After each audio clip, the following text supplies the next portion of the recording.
In one of the forests, there was a young boy named Ryoma, 11 years old, living alone in the forest with a large number of slime monsters, numbering up to 1,000 slimes. Ryoma explains to us the types of slimes he has and how they are useful to him in his daily life. Early in the morning, Ryoma goes hunting in the forest, saying that usually he encounters goblins and bandits and fights them, showing his remarkable skills despite his young age. But luckily, today is a quiet and peaceful day. Suddenly, Ryoma hears the sound of a group of people trying to save their friend Hughes, who looks severely injured and on the brink of death. Ryoma approaches them, initially thinking they are bandits, but realizes from their appearance that they are not. He is still confused about what they are doing. He sees Hughes lying injured and in pain on the ground, and they are trying to treat him but are failing. At that moment, Ryoma approaches them and calls out, but they are afraid of him, and one of them draws his sword and asks, "Who are you?" Ryoma gets nervous and confused, thinking to himself that he hasn't spoken to anyone in years, so his voice sounds strange and he speaks like a caveman. He tells them that he has medicine to save their friend and shows it to them. One of the team approaches Ryoma, smells the medicine, and confirms that it is indeed medicine and not something harmful. After that, their friend drinks the medicine and they notice he improves, but he will remain asleep for a while due to blood loss. Their leader thanks Ryoma. Ryoma tells them they can come to his house to rest until their friend recovers. They follow him to his house, and on the way, they are very surprised about what a young boy is doing alone in the forest and say he looks like a hunter, perhaps living alone here. Suddenly, Ryoma stops on the road and tells them a monster is coming from that direction. They are surprised but prepare to fight. Suddenly, they see a large number of slimes coming towards them. The team is about to attack, but Ryoma stops them and tells them these slimes are his friends. The team sheathes their swords again and apologizes to him, continuing on their way. On the way, the leader says he remembers having a slime when he was young, and it was his first companion. Ryoma asks, "Are you a tamer too?" The leader replies, "I am a former tamer and my whole family has been tamers for generations. I used to have red horses and storm monkeys as friends." Ryoma realizes that this leader must be a noble person and very well known in society. Eventually, the team reaches a large wall and thinks the road is completely blocked, saying, "Where is your house? This place is blocked." Ryoma uses his magic to open a large hole in the wall, revealing his house, and tells them to come in. The team is surprised that he can use magic and has created such a large magical barrier to hide his house. They enter the house, lay their friend on the bed to rest, and start talking. They discover that the house is furnished for one person and realize that Ryoma lives alone in this place. They think about all of Ryoma's actions since they met him and conclude that he indeed lives alone. Ryoma returns with a bunch of medicines and thanks them. Their leader says he will repay Ryoma with money, but Ryoma says there is no need because he makes the medicines himself. The team is even more surprised and asks, "Do you make these recipes yourself?" Ryoma replies, "Yes." They are even more astonished and ask, "Who are you really?" Ryoma gets flustered and says, "Have some iced water." They are even more amazed that Ryoma can use ice magic as well. It seems they will keep being astonished by everything Ryoma does. The leader asks again, "Who are you?" Ryoma realizes he can't avoid the question anymore and says, "My name is Ryoma, and I was with my grandparents who died 3 years ago." The leader apologizes and introduces himself as Reinhardt, Duke of Gmeal. Ryoma is shocked that the group's leader turned out to be a duke and apologizes. The duke says, "Why are you apologizing? We are indebted to you." Afterward, the other team members introduce themselves. One says, "I am Camille, and I am a mage." The second introduces himself, saying, "I am Zeph, and I am an explorer." The third apologizes for drawing his sword at Ryoma in their first meeting, and Ryoma says, "It's okay, you were just being cautious." Ryoma asks them what happened to them on the road. The Duke says they encountered bandits on the road outside the forest. Ryoma asks, "Is that why he got injured?" The Duke says, "No, it was a black bear that suddenly appeared on the road from the forest and injured him." Camille tells Ryoma that they defeated the black bear, but unfortunately, their horses got scared and ran away. They needed to get Hughes to the city quickly, so they entered the forest to take a shortcut, and then they met Ryoma. The Duke asks Ryoma another question, "What are you doing here? You can use many types of magic and make potions, so why are you living alone in the forest?" Ryoma tells them he learned all these skills from his grandparents, who were former adventurers. The Duke asks, "So, your parents are on an adventure now, and you are waiting for them?" Ryoma replies, "No, unfortunately, they died 3 years ago, and I have been living alone all this time. Before they died, they told me to go to another village, but the villagers didn't like me." The Duke says, "I understand the problem, but I don't understand how you managed to live alone in the forest for so long. Ryoma replies, I have been fine, living alone here for 3 years. Camille then brings out a crystal ball to detect Ryoma's remarkable skills and see if he is a criminal or not. They have Ryoma try it, and it shows that he is not a criminal and his outstanding skills are housekeeping, mental pain resistance, and physical pain resistance. On top of that, Ryoma is only 11 years old. Everyone is shocked by what they see. The Duke decides that he must help Ryoma and not leave him alone here, but he is unsure how to help him and decides that when he returns home, he will talk to his father and his wife Elise about Ryoma's situation. After a few hours, Hughes wakes up, and the Duke and his men prepare to leave. Hughes thanks Ryoma and tells him he is the Duke's personal guard and that if Ryoma ever needs anything, he will always be there to help him. Ryoma thanks him, and they leave, bidding farewell to Ryoma. After they leave, Ryoma tells us his true story, which is that he was an overworked employee in his previous life and suddenly died from work stress 3 years ago. He then reincarnated into this world as an 11-year-old child with all these skills and began taming all these slimes. Returning to the present, Ryoma is counting his slimes and notices that their number has increased significantly. Suddenly, Ryoma hears the sound of a group of people calling out to him. When he looks, he sees Hughes, the Duke, the entire team, along with the Duke's family and servants. Ryoma is happy and welcomes them. And at that moment, the Duke's father approaches Ryoma, welcomes him, and introduces himself. Also, Elise, the Duke's wife, introduces herself to Ryoma and thanks him for saving her husband and his men. Then the Duke introduces his daughter, Elia, to Ryoma. Elia is very surprised by the large number of slimes around Ryoma. Ryoma welcomes them and apologizes for not being able to offer them any hospitality at the moment. The grandfather laughs and says, we came without notice, don't say that. But I've heard you have a contract with all these slimes. The Duke asks if the number of slimes has increased since the last time. Ryoma responds, yes, you're right. They have split into a larger number. Elia asks Ryoma if he can fit all these slimes into his house. He replies, yes, of course, and shows them how by merging the slimes into a larger slime. As usual, everyone is astonished and tells him it's an incredible feat that no tamer has ever managed to do. Ryoma explains scientifically how he achieved this, and everyone is amazed. Ryoma then invites them into his house and serves them ice water. The Duke then gives Ryoma a very luxurious watch as a gift for helping them the last time, saying they noticed it was the only thing missing in his house. Ryoma thanks them and accepts the gift. The Duke then mentions another reason for their visit. Elia quickly asks Ryoma to teach her to be an excellent tamer like him and to tame slimes like his. She doesn't know which type of slime to start with and is unsure about the whole process. Ryoma begins to explain the types of slimes and surprises them with new types like the cleaner slime and the garbage slime. He shows them how he benefits from the slimes in his daily life,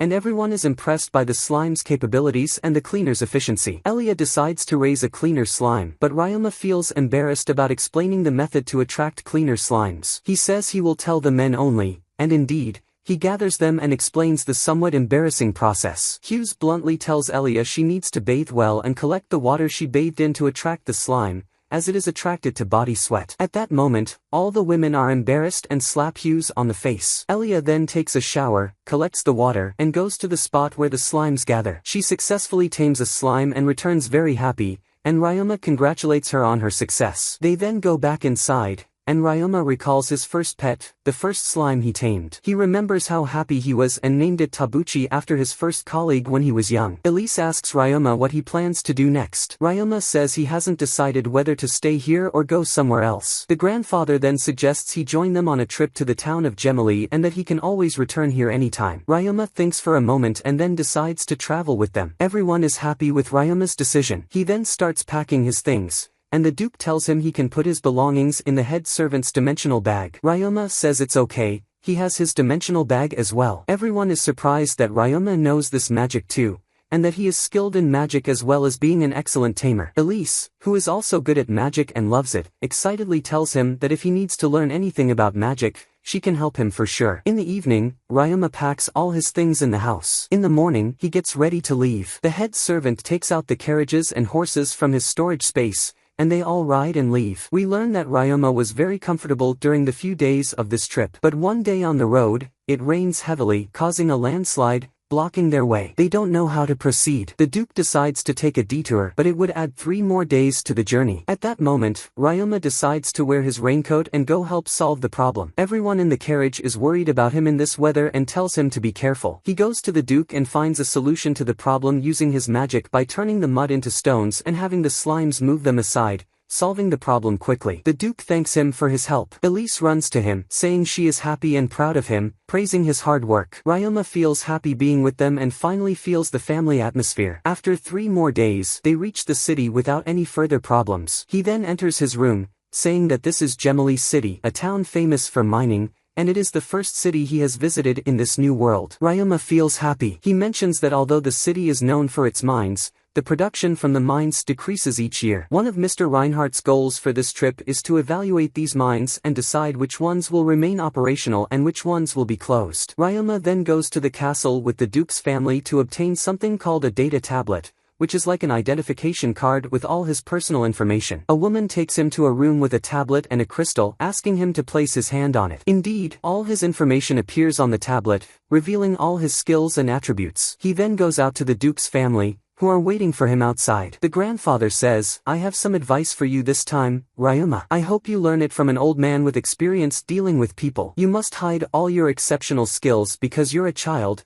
and no child in the world has all these abilities. This will make you very unique and people will want to exploit you for their own interests. There's only one way to avoid these problems: hide your abilities from people. But looking at your skills, it's honestly hard to conceal them. That's why I suggest you join one of the big guilds and quickly rise through the ranks to elevate your status." Ryoma is puzzled and doesn't understand. Elise explains that his abilities are far beyond those of others his age and that he is clearly a child with exceptional talents. Therefore, many people will indeed want to exploit his remarkable skills, so he must be very cautious. At that moment, Elia also looks at Ryoma with admiration and asks about his magical capacity. He tells her it's 198,000. She is even more astonished and asks how he manages to control magic with such high capacity, saying she has 200,000 but cannot control magic at all. Ryoma is surprised by her magical capacity and learns that she descends from a very skilled magician. Elia then asks Ryoma to teach her how to control magic. He explains the logical way he learned magic, and everyone is amazed as usual, as he is the first to think of this excellent logic. After that, they leave the castle and head to the Tamers Guild. Ryoma and Elia register at the guild, but the grandfather says that unfortunately, Ryoma won't be able to advance in this guild because they rank tamers based on the rank of the monsters they tame, and Ryoma specializes in slimes, making it hard for him to advance here. The grandfather then suggests they go quickly to the Adventurers Guild, which is more suitable for Ryoma. He believes Ryoma will advance rapidly there. They go there, and Ryoma needs to pass a combat test to register in the guild. The whole family watches Ryoma and cheers him on during the test. The test involves hitting targets with arrows. The supervisor, a stern-looking person who is also an acquaintance of the family, oversees the test. He instructs Ryoma to hit the targets. Ryoma uses his archery skill and hits all targets with great precision and speed, astonishing everyone with his skill. They didn't expect Ryoma to be so proficient in combat as well. The next test involves moving targets, specifically flying discs. The person who created this test was someone like Ryoma who came from another world and made a shotgun. Ryoma starts the test and hits all the targets with high accuracy, shocking everyone as usual. Suddenly, the supervisor throws a knife at Ryoma, but Ryoma deflects it and swiftly attacks the supervisor. The supervisor, surprised, says the test is over. Ryoma stops and apologizes for his sudden reaction. The supervisor laughs and says it's fine, he just wanted to see Ryoma's reaction. He's impressed and tells Ryoma he is excellent. He was curious about who the Duke's family was so interested in, hence the surprise test. It turns out the supervisor is the guild master himself. They then go to the office, and the guild master tells Ryoma that he is now an adventurer of rank G. He can advance to the highest rank, which is S. The guild master also tells him that he can now check the tasks available at the guild and complete them as he wishes. Ryoma goes downstairs, meets a receptionist who explains that he can take any task within his level, and shows him the G-rank board. Ryoma thanks her and takes a house cleaning task since he can use his slimes, making the task very easy. The next day, Ryoma gathers all his slimes and sets off for the task. The Duke's family bids him farewell and wishes him luck. He arrives at the house where he will complete the task. A cat person appears, asking if he is really there to clean. Ryoma is surprised by the awful smell coming from the house. He introduces himself, and she tells him her name is Mia, thanking him for coming. Ryoma understands that there's a lot of garbage in the basement due to a waste dump. He uses his waste slime first to eat all the trash, then uses his clean slime to tidy the place. He also uses earth magic to seal the wall. In the end, he finishes the task in just a few hours with ease. Mia is astonished and can't believe what she sees. Ryoma asks her opinion about the place. Mia cries with joy and thanks him profusely for everything he has done. Ryoma is very happy to see Mia's joy and tells her the task is finished. She agrees, signs the task completion form, and bids Ryoma farewell. He leaves and returns happily to the Adventurers Guild to report his success. The receptionist is very surprised by his task completion. Ryoma tells her it's nothing special. She then gives him a reward, and Ryoma is surprised, saying it's quite a lot. The receptionist explains that it's appropriate and that Mia even requested to increase his pay. Ryoma insists it's still a lot, but the receptionist makes him sign for the task completion and the reward. The guild master calls Ryoma into his room and asks if he cleaned Mia's house well. Ryoma confirms, surprised that the guild master knows Mia. The guild master explains that Mia is also an adventurer, and he never imagined anyone could clean her basement. Ryoma explains he managed it with the help of his slimes and a bit of magic. The guild master then says they need his expertise for another task. Ryoma guesses it's about the public toilets. The guild master is surprised and asks how Ryoma knows. Ryoma explains he saw it on the task board. The guild master says there's no need to explain the task further but mentions the government requested it. The problem started when the government stopped paying for cleaning services. Ryoma recalls hearing about the city's reduced income. Ryoma mentions the decline in steel mines production, and the guild master confirms it, explaining that the city tried to cut costs, leading to the current situation. Ryoma assures the guild master that he's ready to work and will start tomorrow. The guild master thanks him and promises a good pay. Ryoma suggests informing the Duke about these issues, believing the Duke can solve them. The guild master is curious why Ryoma thought of that. Ryoma explains that the Duke's family welcomed and helped him without any obligation. The guild master agrees to try informing the Duke. In the evening, Ryoma meets with the Duke's family and explains the situation. The Duke is very upset, calls the head servant, and questions the government office's report on city expenses. He suspects embezzlement and asks for an investigation. The Duke thanks Ryoma for uncovering these crimes. The grandfather says such crimes are unforgivable. The family is visibly upset and explains to Ryoma that the public toilets were created for comfort and as a source of income for those in need of work. The next morning, Ryoma goes to the public toilets to complete the task. The smell is indeed terrible. He distributes his slimes and starts cleaning. After hours of hard work, he makes the place spotless. He notices his slimes are multiplying and discovers a waste swamp. Ryoma rushes to the Adventurers Guild to report his findings and coincidentally meets the Duke's family there, gathering information from the guild master. Ryoma explains the problem, mentioning the swamp hasn't spread yet. Elise first checks if Ryoma is okay. He reassures her, saying he cleaned himself thoroughly and didn't bring any contamination. Elise clarifies they were worried about his well-being. Ryoma is touched that they care about him. The guild master explains that the contamination is harmful, affecting people physically and mentally if the toilets are as polluted as Ryoma described. Ryoma insists on handling the task and caring for anyone affected by the contamination. The guild master asks if Ryoma will continue despite knowing the dangers. Ryoma confirms, saying they must eliminate the pollution at its source. He asks the guild master to ensure no one enters the area until it's completely purified. Elia is worried and asks if it's too dangerous for Ryoma. The grandfather suggests leaving it to the workforce. Ryoma appreciates their concern but doesn't want others to get involved and risk illness from the pollution. He asks to handle the task alone with his slimes. Elise asks if he only needs the slimes,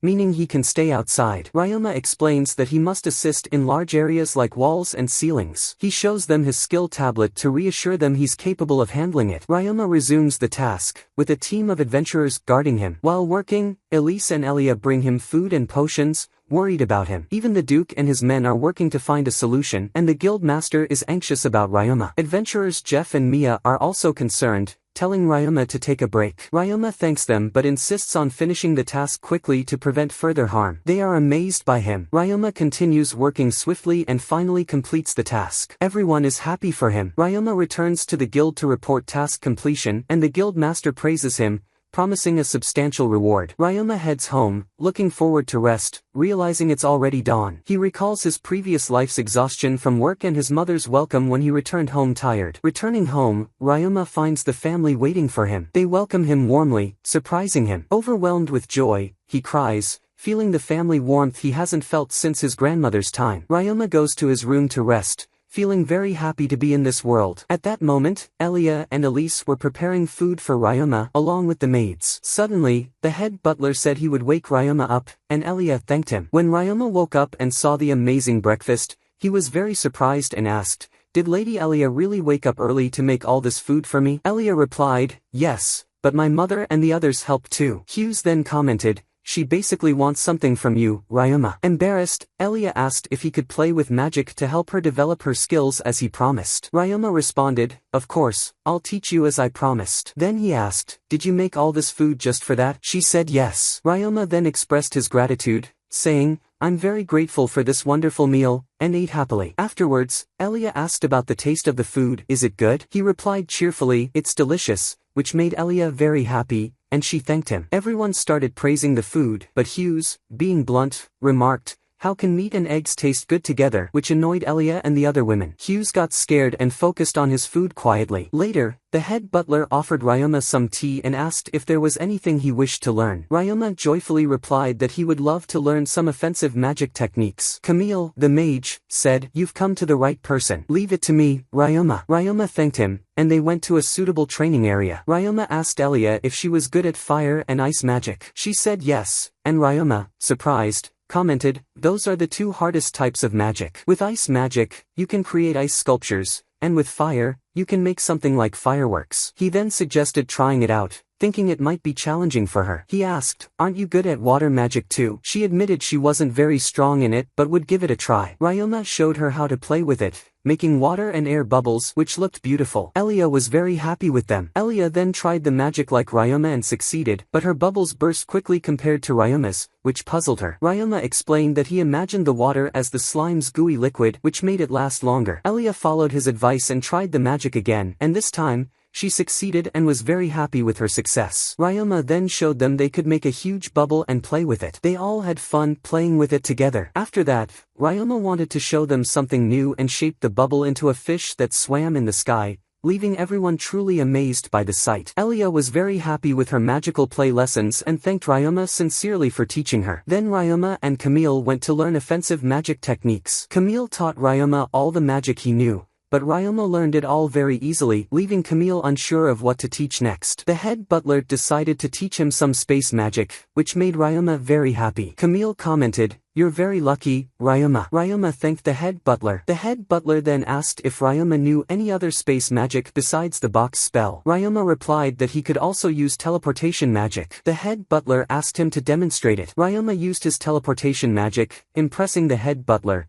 who said, "You seem ready to learn spatial magic techniques like dimension and house warp." Ryoma was thrilled and asked if he was serious. The head butler confirmed, "Of course, all space magic tricks are similar. Don't worry." The head butler first taught him the dimension technique, which involves traveling with a mental image of the place. Ryoma successfully learned it and thanked the head butler. Next, he taught him the house warp technique, a more advanced version of the box spell, providing a much larger storage space. Ryoma practiced repeatedly until he mastered it but became very tired. He was overjoyed, saying, "Finally, I can store my slimes in it." He thanked the head butler. The head butler said it was all due to Ryoma's hard work and that he was very happy for him. He then suggested returning to Lady Elia as it was getting dark. Ryoma, absorbed in his training, hadn't noticed the time. They then returned together. The next day, they went to the abandoned northern geology mine. The goal was to teach Elia monster combat skills. The Duke told Ryoma and Elia that it was the duty of every noble to protect their land and citizens, hence why they needed to defend against bandits and monsters as soon as they appeared. Ryoma asked, "Even the ladies have to do this?" The Duke confirmed, "Of course, it's the duty of everyone born into the Duke's family." Elise explained that training in combat, various types of magic, etiquette,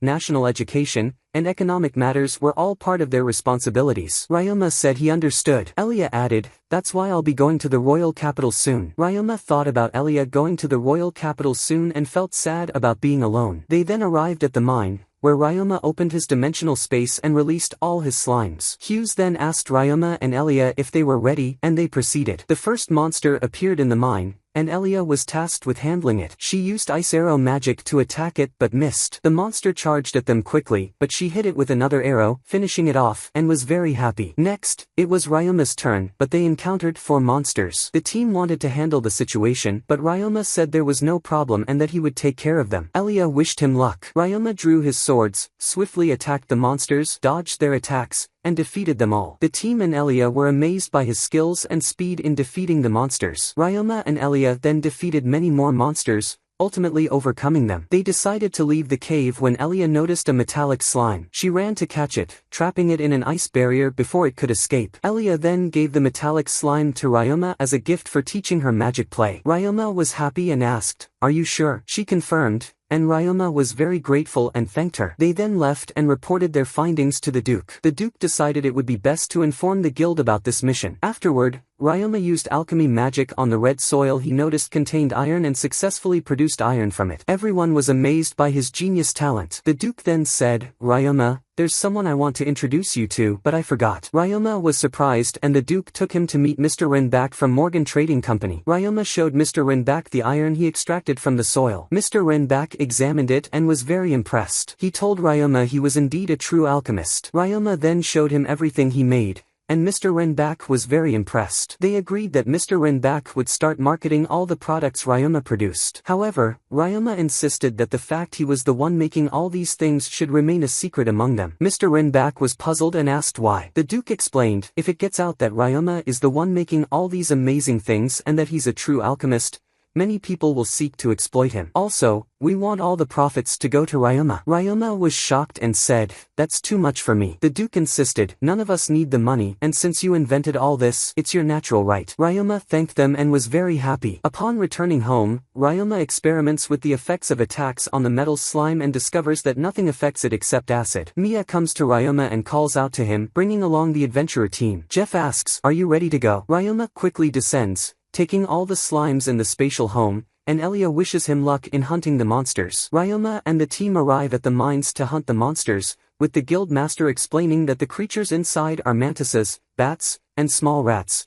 and there are many of them inside, which is the problem. So, they must be very cautious. The adventurers enter the mine, and Jeff tells Ryoma, "I heard you were promoted to rank F, right?" Ryoma replies, "Yes. My last job was enough to qualify me for the promotion." Jeff says, "Don't worry, if you do a good job in monster hunting, you will be promoted to rank E." The adventurers split into 2 teams. Along the way, Mia asks Ryoma, "How many slimes do you have?" He replies, 728 sticky slimes, 323 poisonous slimes, 211 acidic slimes, 3033 garbage slimes, 11 pure slimes, 2 healing slimes, 1 metal slime, and 1 regular slime. In total, 4,310 slimes. Everyone is very impressed by the number of monsters Ryoma has tamed. Willana then asks, "What weapons can you use?" He replies, "I mostly fight with a bow, but I can also use daggers or fight unarmed, and I know a bit of offensive magic." She says, "So, you can focus on the flying monsters with your offensive magic. You are the only one who can use offensive magic in the team." Mia adds, "I can also use it, but my magical capacity is very low." The rabbit girl says she can't use it at all. Suddenly, Mia senses the monsters coming and alerts the team to prepare. At that moment, 3 mantises attack them,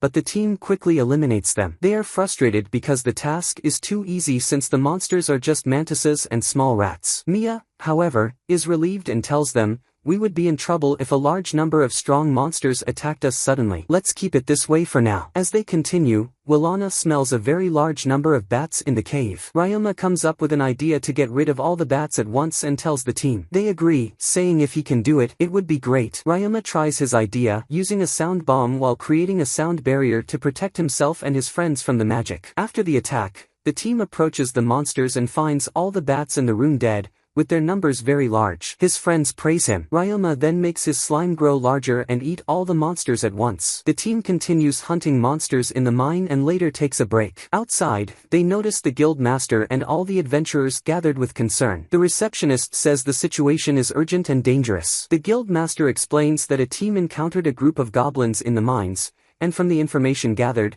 there might be a large goblin village with more than 500 monsters inside. The adventurers are shocked, and Ryoma says they need to eliminate all these monsters quickly before the problem grows bigger. The guild master decides they need to start a goblin purge operation immediately. They learn that the goblin village is deep in the mine, and the first step to attacking the goblins is to spread the adventurers throughout the mine to prevent the goblins from escaping. The operation begins. Mia and the rabbit girl enter the mine, drawing the goblins' attention, then quickly escape, luring them to a specific area. At this moment, Ryoma sets a trap, causing all the monsters to fall into the acidic slime, quickly eliminating them. The team finishes off any escaping goblins with arrows. This is how the adventurers cooperate to defeat the goblins. They notice there are over 1,000 goblins, too many to count. The adventurers face a problem. They are running out of arrows, and there are still many monsters. Ryoma decides to handle all the goblins with his slimes. He attacks them with the slimes and uses a sound bomb, telling the adventurers to quickly retreat and cover their ears. Ryoma and the adventurers successfully defeat the goblins. The adventurers find around 2,000 goblins in total. After thinking they have won, the goblin leader suddenly appears with a group of evolved goblins. Ryoma quickly acts, sending his slimes to attack the goblins and saving the situation. They complete the mission, and Ryoma gathers his team,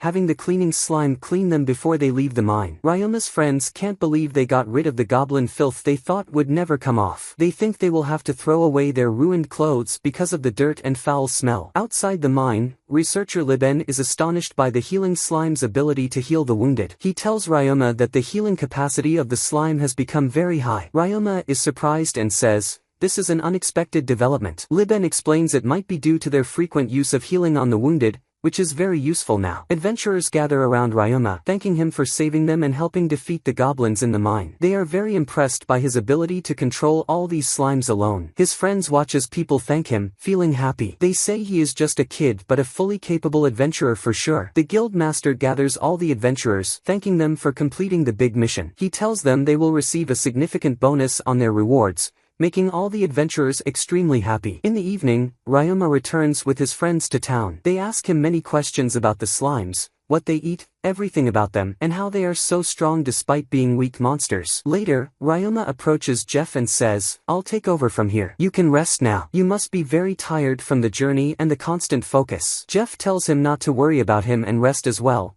as he must be very tired from all the effort he put in today. Ryoma says, "Yes, I didn't expect there to be so many goblins." Jeff replies, "We should have prepared better for this mission, but these are the circumstances. I will continue driving the cart. You can rest now, don't worry about me." Ryoma thanks him and rests as Jeff suggested, thinking how happy he is to have come to this world where everyone is so kind to him, unlike his previous life. Ryoma reaches home and says goodbye to his friends before entering the house to sit with the family, telling them everything that happened in his adventure. The family thanks him for his hard work. Ryoma says there is something else he wants to discuss with them. He tells them he has finally decided what he wants to do. He says he cannot thank them enough for helping him all this time, but he plans to become independent and rely on himself from now on. Ryoma announces his decision to live independently, shocking Lise and the family. They ask him why he wants to leave, and he explains that if he continues to rely on them for everything, he won't become a good person. He appreciates that they allowed him to join them on this journey, the guild, and the registration,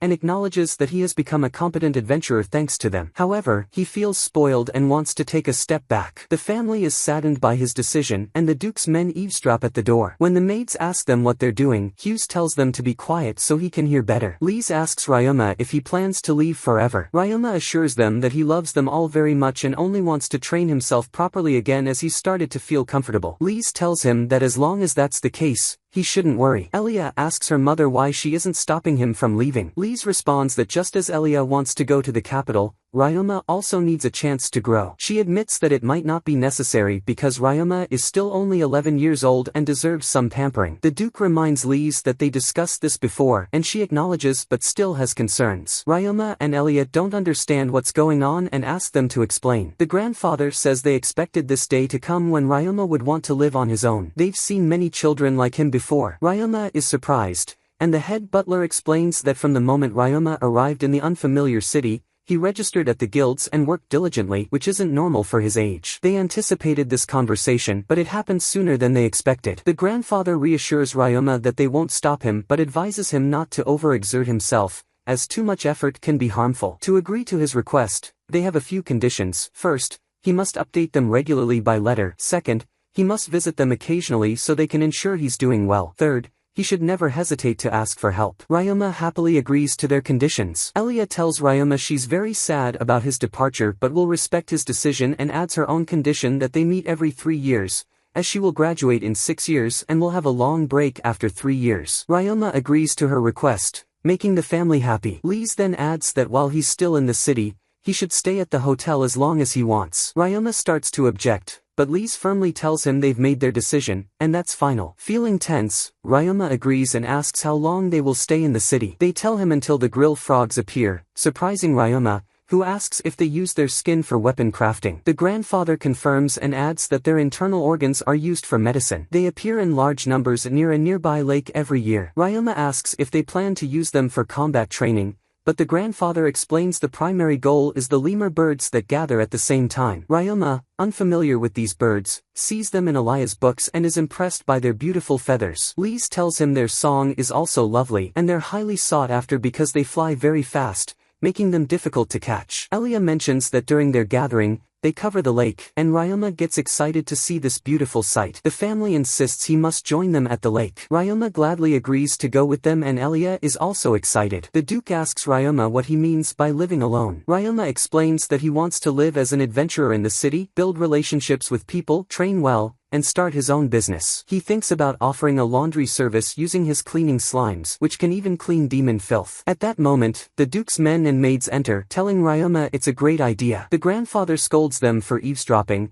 but Hughes insists they didn't mean to and Camille interrupts, denying it was his fault. A maid tells Ryoma the laundry service would be very successful. Another maid adds that adventurers often discard their equipment when it becomes filthy from monsters, so Ryoma could make a lot of money if he can clean it. The head butler agrees with them, and the grandfather decides to discuss the idea with the merchant from Morgan Trading Company to help them. The Duke asks Ryoma if he can do them a favor while staying in the city. Ryoma asks what it is, and the Duke requests that he oversee the abandoned mines occasionally to prevent monsters from settling there. Ryoma agrees, finding it easy, and realizes that even while being independent, he still receives their support. He thanks them for always helping him and is grateful for having people who care about him. The next day, Ryoma goes with Elia to Morgan Trading Company to discuss his project. The company president is impressed with the idea and amazed by the cleaning slime's ability to clean even demon filth. He tells Ryoma his ideas are always incredible. The president sees the project's success already and suggests Ryoma register with the trade guild,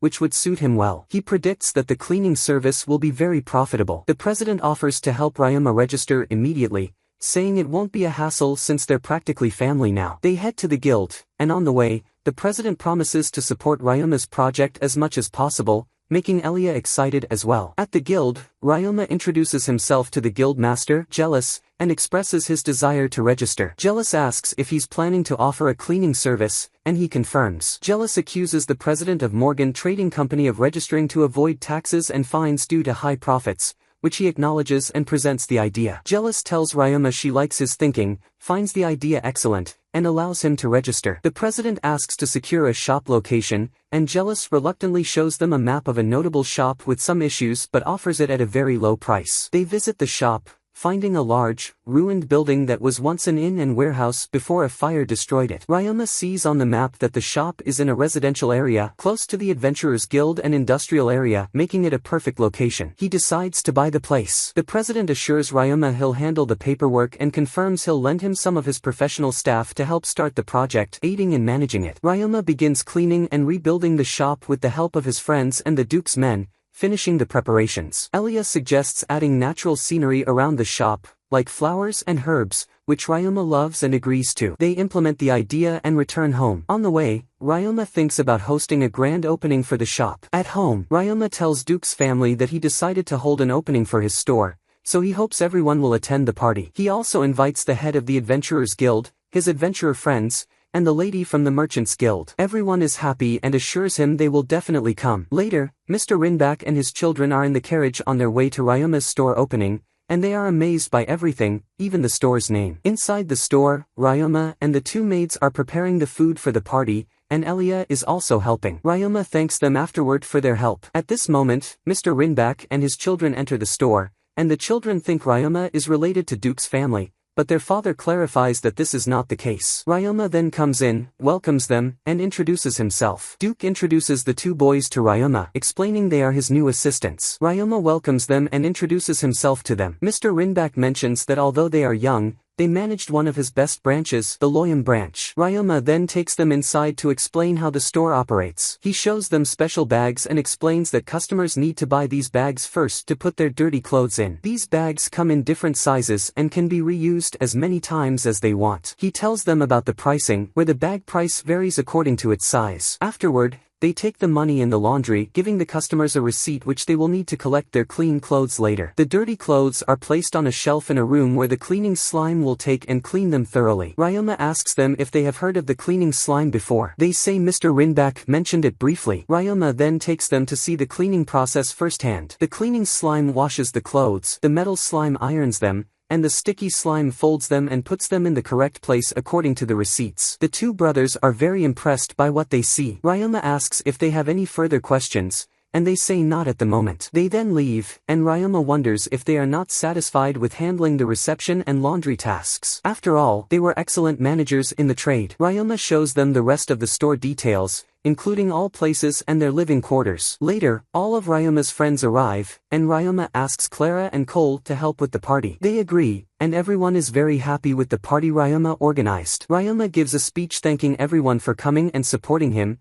and everyone claps and is happy for him. The next morning, Ryoma is very anxious that there might not be many customers on the first day. Clara and Cole greet Ryoma, and everyone starts working in the store. Ryoma then goes to the Adventurers Guild to inform them that the store is officially open. As soon as Ryoma enters the guild, everyone knows about his laundry service. He asks how they found out, and they tell him that Mia and Walana came early and put up posters everywhere. Ryoma then takes a task to collect herbs and submits it to Mylene for registration. Mylene asks if he is sure he wants to continue working as an adventurer now that he has his own business. He says he will see how it goes and laughs. He then heads to the abandoned mines as Duke instructed and starts inspecting and managing them, dealing with any monsters he encounters. He then checks on the slimes he tasked with gathering herbs. They have finished, so he submits the herbs to the guild and collects his reward, returning to the store. But to his surprise, the store is packed with customers. He rushes in to help Clara and Cole, and they all work quickly. The customers are very pleased with the service. They close the store at the end of the day, and Ryoma thanks the team for their hard work. Ryoma worries because Clara and Cole haven't had any rest since the morning. He's concerned they might suffer from work exhaustion as he did in his previous life. He tells them he will hire new staff to ease the workload in the store. He asks what they think about hiring 4 more people. Clara says it would be excellent because the store's future fame will bring even more work. Cole adds that the Merchants Guild will probably also task them with important guild work. Ryoma thanks them and rushes to the Merchants Guild, telling them to rest well after counting the store's sales. At the guild, Gillis asks how the work went today. Ryoma says it went so well they were swamped with work. Gillis says it looks like he is here to hire new staff. Ryoma says she is very perceptive, and she replies that all her years of experience make her so. She reassures him not to worry. She will gather a group of suitable people, and he can choose whoever he likes. Ryoma thanks her and returns home. He tells the family all about the store's first day success. Duke says it was indeed a great success. Ryoma says he wants to ensure customer satisfaction so they come back again and again. Elia tells him not to worry, everything will be fine. She is sure of it. Duke then tells Ryoma he should visit the town guard. Ryoma is puzzled and asks why. Duke explains that the place is full of men who will need their dirty clothes cleaned,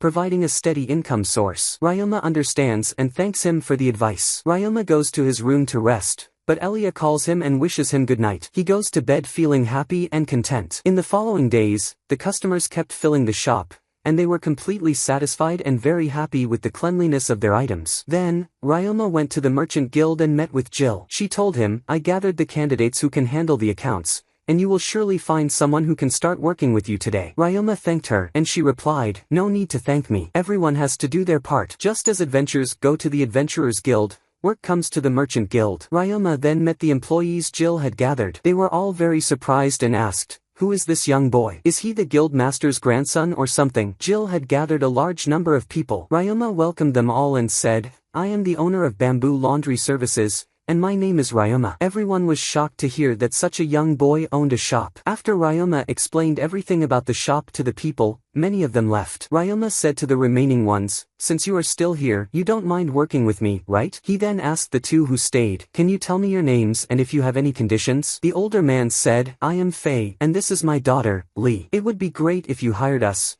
but I have a problem you should know about. My leg is broken and it might cause issues with the work." Ryoma thought that his healing slime could fix it quickly and told them, no problem at all. He then asked if they had any salary requirements. Faye replied, "As long as we can live comfortably, there are no issues." Ryoma then asked Lee, "Do you have any demands?" She said, "If possible, could we live at the workplace or in a cheap house nearby?" Ryoma told them, "No problem. We have dorms for our employees." Faye and Lee were delighted. Ryoma then noticed their strength and the weapons they carried. Faye and Lee, and even Jill, were surprised by his keen observation. Faye said, "What kind of expert are you, manager?" "As you can see, we are former assassins." Ryoma was surprised, and Faye explained, "It's not what you think. That was a long time ago." Faye and Lee then shared their story with Ryoma. Ryoma asked, "When can you start working with me?" They were surprised he accepted them after learning their past. Ryoma said, "If the guild master thinks you're suitable, there's no problem accepting you." Faye and Lee admitted they had planned to escape if discovered. Ryoma told them, "There's no need to run. I really need your help." They happily agreed to start immediately. Ryoma asked them to also serve as guards for the place, which they gladly accepted. Ryoma took them to the shop, and Faye said, "Is this your shop?" Ryoma confirmed, "Yes." Lee said, "This is a beautiful and very popular place. Are you sure you just opened yesterday? Let's start working quickly. I can carry the dirty clothes." Ryoma thanked them and said, "Don't overexert yourselves, that's what matters most to me." Ryoma, Faye, and Lee entered the shop, and he told Clara and Cole, "I finally brought help." They welcomed him and introduced Faye and Lee. Ryoma told Faye to help with reception alongside Clara and Cole, while Lee would help carry the clothes. They assisted quickly and smoothly completed the work. At the end of the day, Ryoma thanked everyone for their hard work and asked Clara and Cole to calculate the day's profits. He took Faye and Lee with him and healed Faye's leg with his healing slime. Faye's leg was fully healed, and he was very happy and thanked Ryoma for his help. Ryoma then showed them their rooms, and they found them excellent, comfortable, and beautiful. When they returned to the shop, Clara handed Ryoma the day's accounts. He thanked her and was amazed that the earnings were much higher than the first day. Cole said, "If news of our excellent services spreads more, the profits will be even greater." He continued, "As you know, this is a mining town. Although mining has decreased recently, there are still many miners and steel mill workers. We might also get requests from other towns. This way, we can expand the shop and open new branches in other cities." Ryoma replied, "Isn't it too early to talk about that?" Cole enthusiastically said, "Not at all." Ryoma said, "Okay, I'll keep that in mind." Ryoma then told Clara and Cole that Faye and Lee had a military background, so they would also be responsible for guarding the place. He said to add this task to their salary. Faye and Lee were very happy and thanked him. Thus, the second day of the shop's operation ended peacefully. The next day, Ryoma met with Elia and asked, "Are you practicing magic today as well?" She said, "If you want me to help with any work." He replied, "No, fortunately, I hired other helpers at the shop." "Don't worry." Ryoma thanked her and left. He went to the shop, and as usual, it was filled with customers from the start of the day, and everyone was working hard. As a reward for their efforts, Ryoma decided to make them pizza. He scheduled breaks at different times for them to rest and eat, and they were very happy with the delicious pizza. Thus, the third workday ended smoothly. Ryoma reviewed the third day's sales and found them to be 1.5 times higher than the second day. Everyone was delighted, and Lee said the business would grow much bigger in the future. Ryoma thought about hiring new employees and suggested the idea to Clara and Cole. Clara said, "That's a wise decision," and Cole said, "The guild will surely help us as always." Ryoma said he also wanted to hire a cook and asked if the merchant guild could help with that too. "But why do you want a cook?" they asked. Ryoma explained, "Everyone is busy with work, and usually there's an employee who takes care of that. We need to eat too, and it would be great if the food tasted good, right?" Ryoma went to Jill to get new employees. She welcomed him, and they talked for a while. She then asked how many employees he needed. He said, 3, and a cook for the employees' meals. On the third day, Jill brought him the 3 employees, Fina, Maria, and Jean. Everyone was happy with the agreement, and the 3 were amazed at how young Ryoma was as the shop owner. Jill then introduced Selma, the cook, to Ryoma. Selma said she had worked in excellent hotels before,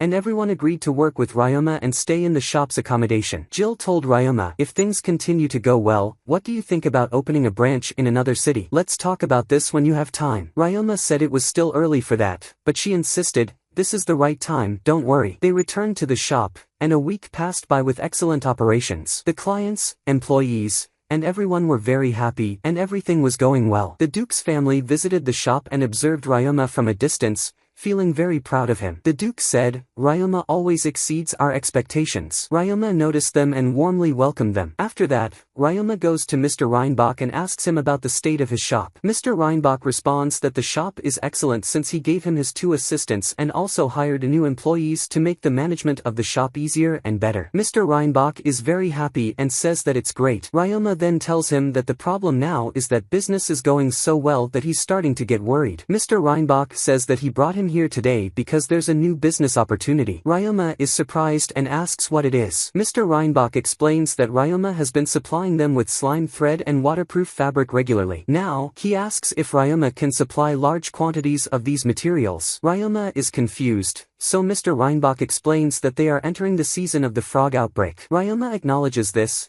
and Mr. Reinbach continues by saying that they use the frog's skin to make armor and medicine from their internal organs. This attracts many adventurers to the lake during this season, which means waterproof clothes and boots will be in high demand. Ryoma agrees to start producing these items immediately, making Mr. Reinbach very happy and thankful. Later, Ryoma is at home feeding his slime iron powder. Elia is surprised and asks why he's doing that. Ryoma says he feeds it in hopes it will turn into an iron slime. He asks her opinion on this experiment. Elia understands and asks if he's making the waterproof fabric in the cave. Ryoma confirms, saying it's the perfect place to avoid disturbance. Elia offers to join him, and Ryoma agrees but warns her it might be tiring. They go to the cave, and Elia starts practicing her violin, explaining that she wants to train here because she can practice freely. Ryoma is surprised to learn about her talent and asks why she likes playing the violin. Elia explains that she wants to attract the lemur birds to the lake, knowing that music is key to taming them. Ryoma is confused, so Elia explains that lemur birds communicate through music. If they like their music, they'll agree to the taming contract. Ryoma realizes this for the first time,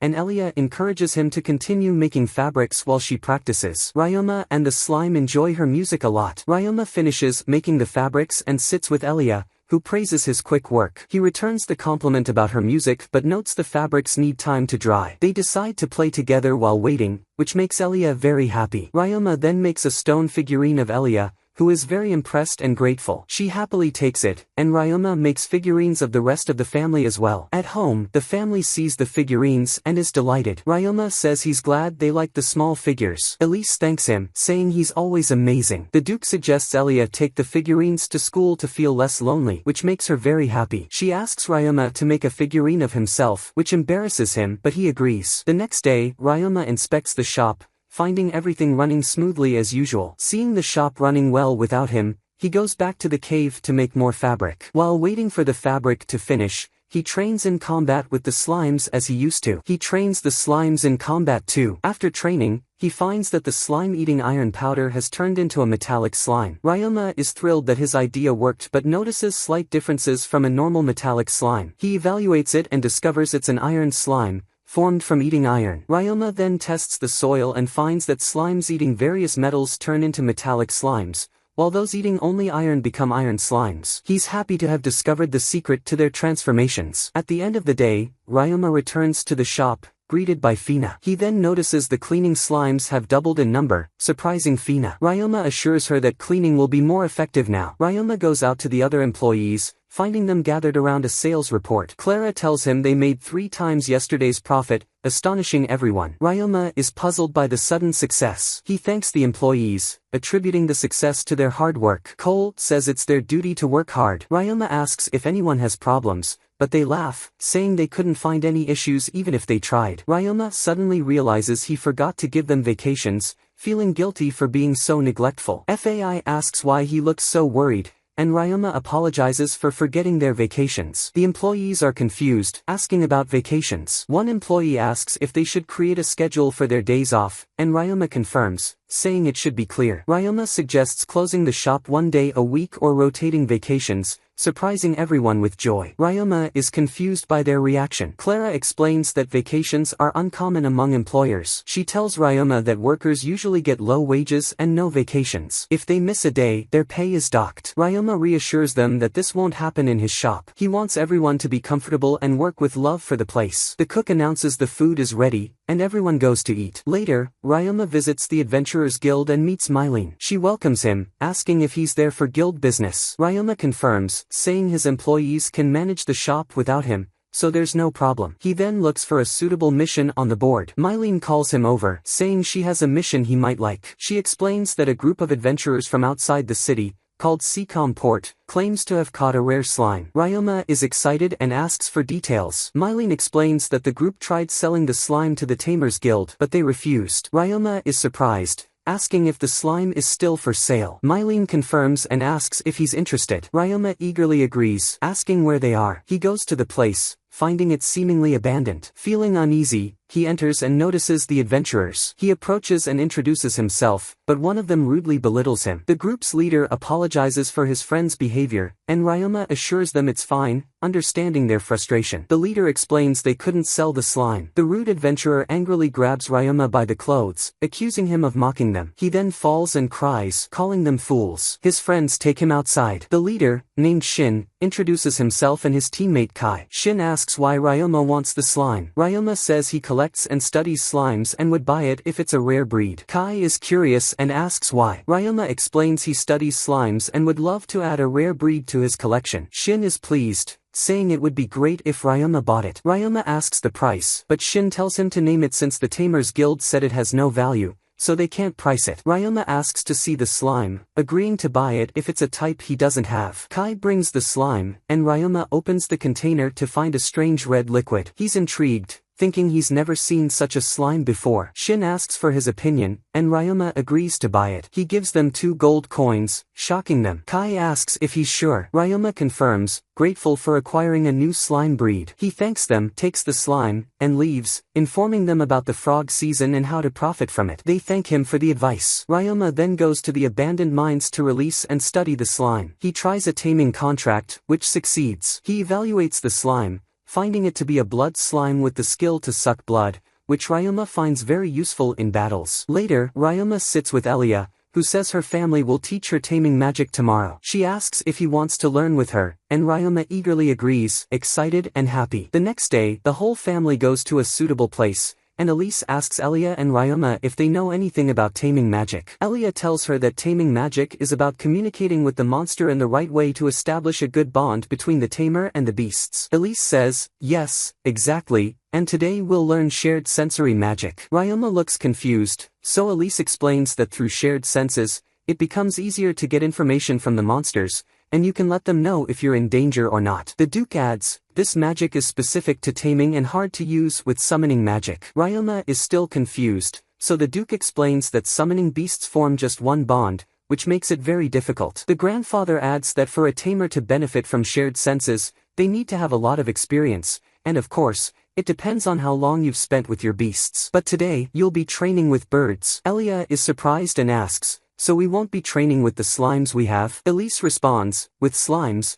we can't really determine the effectiveness of this magic. The Duke adds that even if you shared your senses with a slime, there wouldn't be any sight, sound, smell, or taste to share. Elise then says, come on now, like good students, communicate with the birds. They release the birds, and Ryoma manages to connect with one right away, followed closely by Elia. Elise tells them the next step is to share senses. You don't need to recite any spell. You just need to focus on linking yourself with your bird. Ryoma and Elia are confused at first, but Ryoma tries, concentrating hard. Elise explains that the idea is to imagine the mental picture the bird sees. Ryoma thinks to himself that it's like a surveillance camera or a virtual reality system. He attempts again and succeeds, though he feels disgusted by the view. Elise, the Duke, and the grandfather are surprised, and the Duke tells Ryoma, you're impressive as always. Ryoma says, I guess I succeeded since I can see myself through the bird's eyes. The grandfather replies, excellent. This magic is supposed to be difficult to learn. The Duke assures Ryoma not to worry, saying,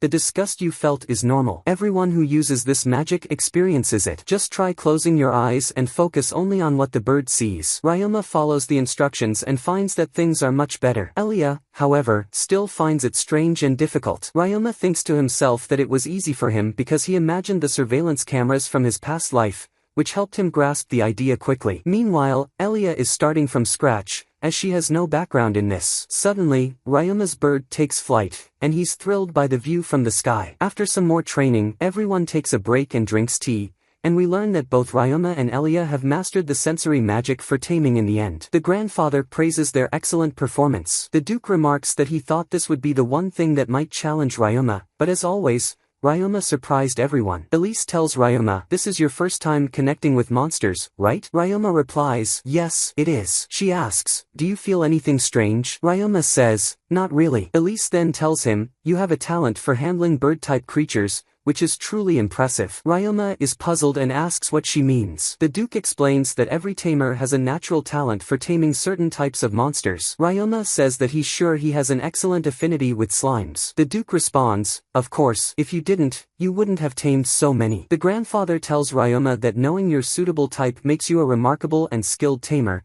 and that experience is the only way to become a master. Ryoma asks, "And what about you, sir? What's your specialty?" The grandfather replies that he's excellent with reptiles. "I can't tame many, but at least I can handle one, though it's a very strong one." The Duke adds that he can tame any four-legged beast but struggles with bird-type creatures. Ryoma then glances at Elise, and suddenly, a very powerful monster appears, making Ryoma nervous. Elise reassures him and apologizes for startling him, explaining that the beast is Lorg, her tamed monster. Ryoma asks, "Isn't that a legendary monster?" Elise tells him that it's a Fenrir. Ryoma responds, "Isn't that the same thing?" Elise clarifies, "A Fenrir is a legendary creature, but mine is still young. It's wolf-like and can perform ice magic. I can't deny its strength, though." Ryoma is amazed and says, "A monster that can use magic? That's incredible." Elise tells him that her Fenrir is the pack leader of its species, and with that, she has managed to tame around 20 Fenrirs. Ryoma is shocked, and she stuns him further by revealing that she has about 100 shape-shifting wolves. Ryoma is speechless, and Elise tells him, "I'm excellent with shape-shifting wolves, to say the least." The Duke then says, "Elise is one of the finest tamers in the country. I used to feel inferior watching Elise and her amazing skills." Elise tells him, "That was in the past. Didn't you say you were more interested in swordsmanship and dueling? Plus, you don't lack taming talent either." The Duke replies, "Compared to you and father, I certainly don't have the aptitude to measure up." Ryoma remains in awe the whole time,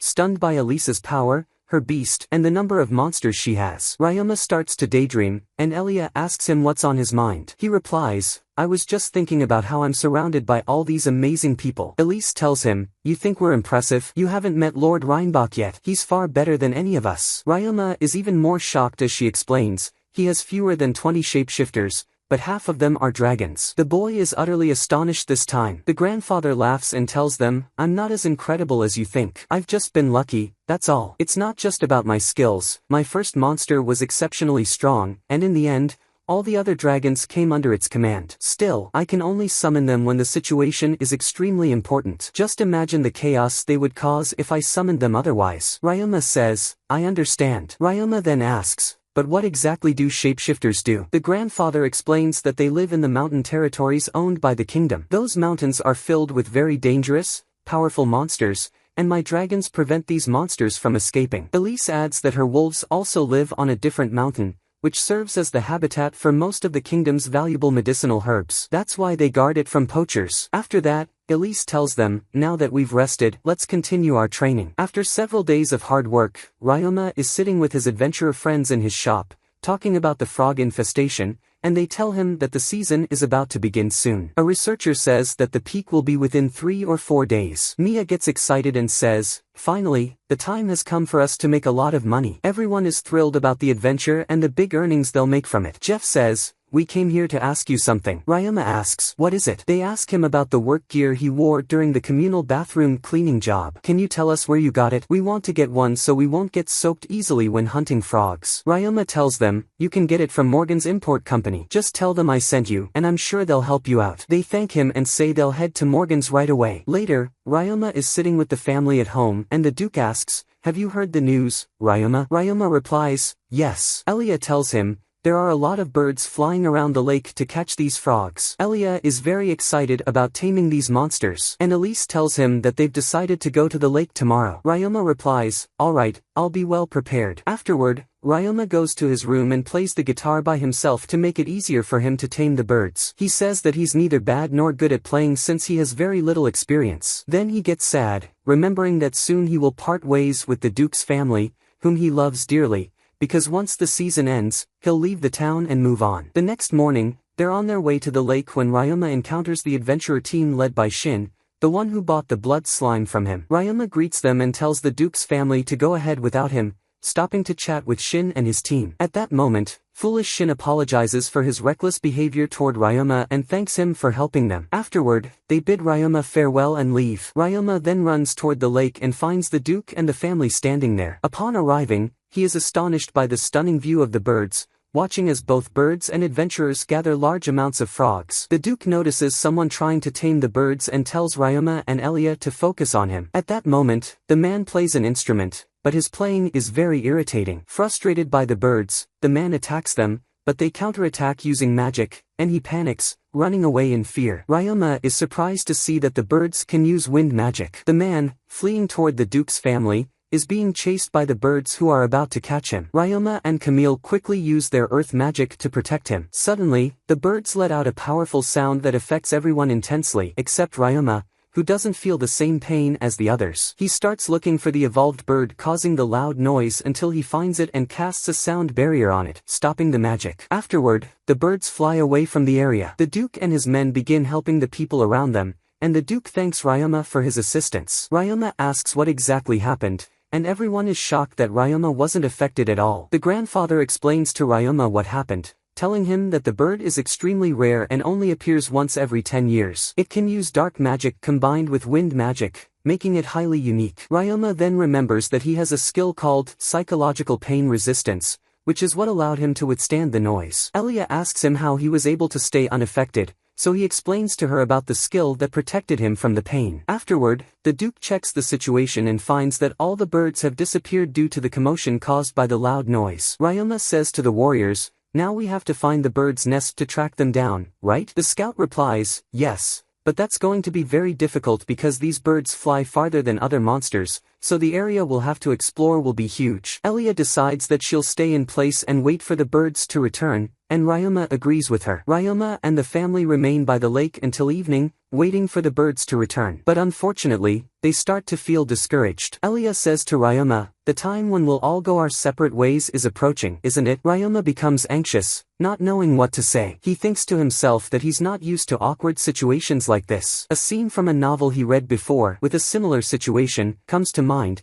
and he tries to remember what the main character said. Just as he's about to tell her they'll surely meet again, Elise says the same exact thing, word for word, and asks Ryoma, "Isn't that right?" He replies, "Of course, definitely." At that moment, Elia feels a bit calmer and asks him, "Please, Ryoma, write to me, and I'll write to you too." He responds, "Of course," and then Hughes keeps teasing Ryoma until Ryoma finally punches him, knocking him to the ground, and calms down afterward. At that moment, the birds suddenly return. Ryoma notices the rare bird among them again and says to the Duke, "I'm going to step back a bit." The Duke asks, "Why?" Ryoma explains that the rare bird might make the noise again because it's wary of him, and it might clash with him and hurt everyone. Elia says, "I don't care about that. I'm not going to use your presence beside me as an excuse for my failure," and she prepares herself, approaching the birds. She tells them, "Please, watch closely as I tame these birds." Elia begins to play, and her music is beautiful, truly captivating the birds. Everyone present, even the adventurers, enjoys the music, and the birds start to sing along with her. This shows her success. Ryoma then reminds her of the taming, and she successfully tames them, becoming incredibly happy. Everyone congratulates her and is astonished that she managed to tame 9 birds at once. Then it's Ryoma's turn. He pulls out his guitar, and everyone is excited to hear his music. Ryoma starts playing, and the rare bird is among the others. He calms himself and begins to play. His performance is excellent, and everyone is impressed by his music, even saying that it's quite rare. The birds are also drawn to his playing and start interacting with him. A large number of birds gather around him, including the rare bird,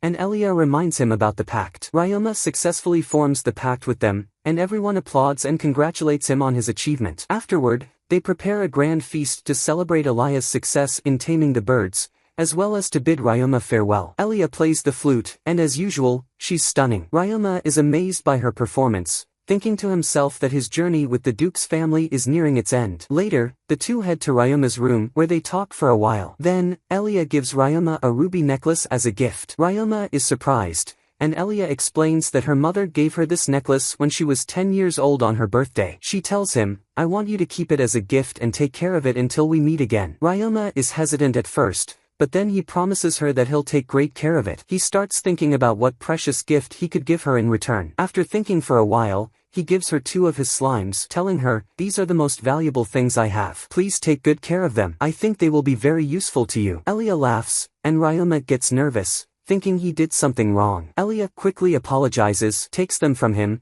and thanks him for trusting her. She promises to take good care of them. The next morning, the Duke and his family are leaving, heading back to their town, and they bid farewell to Ryoma.